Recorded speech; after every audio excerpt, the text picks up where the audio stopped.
We're going to talk about what works. We're going to talk about certain scenes and lines that just really stood out in this season. And I'm going to give an invitation for you guys to really check this out.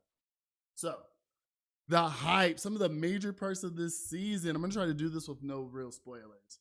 You get the introduction to some good comic book namestays like Dinosaurus. Even though this season only introduces Dinosaurus, I think it really does like give you a fun little view of like his powers, how much bigger he is, how this big monster is still like a super genius in his viewpoints.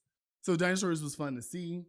I know that we already talked about the first 3 episodes and episode 4 of this season, so I'm really not going to talk about us being in the blue suit too much.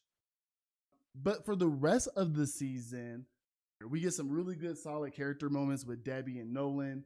We get to see the Grayson boys really in action.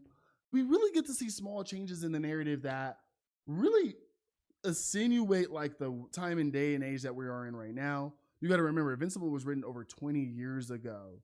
So to make this story a little more modern with just how some of the character arcs play out, especially with Debbie and Nolan, chef kiss.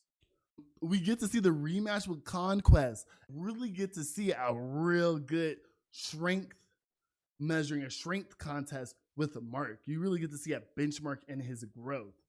You get to see the hardest fade in the galaxy, the hardest fade both on the head and with the hands with Thragg. He's such a, even though people like to talk about his like intro episode, the minute that man starts putting to ass in this season, the aura is deserved.